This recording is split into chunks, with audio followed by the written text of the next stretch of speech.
Thank you, Dr. Lamaze. A book by Marjorie Carmel was the go-to text for mothers-to-be, at least in Manhattan in the 1960s. My Park Avenue obstetrician was all in favor of this book.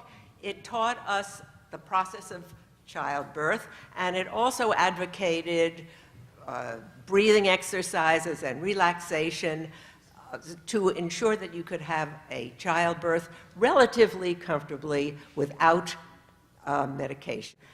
So anyway, I read the book, of course, took the classes, and my daughter Rachel was born in August 1968, and it went just like the book said. Very simple and not without a hitch. And so the following year, when we moved to California, and I realized I was pregnant again, I sought a doctor who would who would approve of a Lamaze delivery. Well, I found a Dr. Levine in Burlingame, California, and I had already figured out that my due date was August 21st. And so my first question to him was, when do you take your summer vacation? And he said, I'll be gone the first 2 weeks in August, but you're not due till the 21st, so there'll be no problem. I'll be here in time for your delivery. Anyway, my husband and I took the Lamaze classes again, and everything went very smoothly until close to the end of my pregnancy. I was very big, and I hadn't gained a huge amount of weight. However, I was large.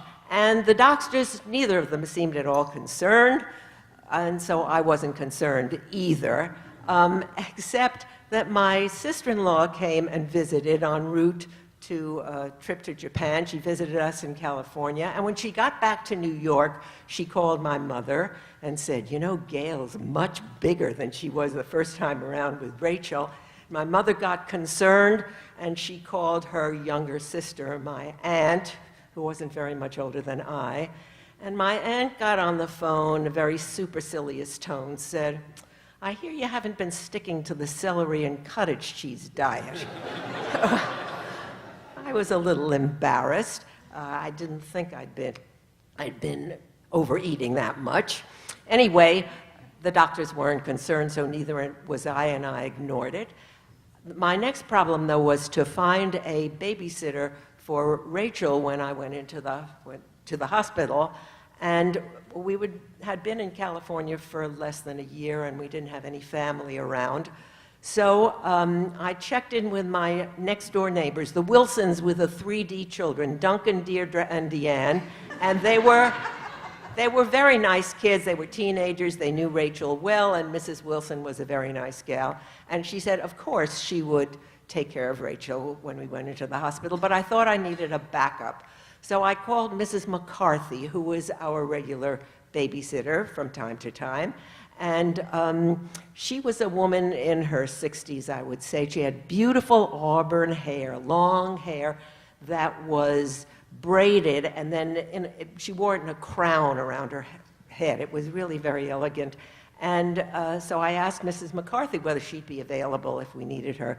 And she said, yeah, sure, I'd be happy to take care of Rachel, except every other Thursday morning, my girlfriend does my hair. Okay, I understood that. Well, I went into labor early in the morning on Thursday, August 13th. The Wilsons with the 3D kids were on vacation in Lake Tahoe. I called Mrs. McCarthy. The first thing she said was, but my hair. I said, Mrs. McCarthy, I would be happy to pay for a hairdresser. Please, you've got to come. So she finally agreed, then went to pick her up, and we left her with Rachel and went to the hospital, which was just about 5 minutes away. Got to the hospital, and the nurse examined me, and she rushed out of the room and apparently called the doctor immediately. He came by, and he checked me out, and he said, she was wrong. There are 2 feet there. In other words, he was going to be delivering a double footling breech, which is serious, but not as serious as a single footling breech would have been. And he said, we're going to have an anesthesiologist here, just in case.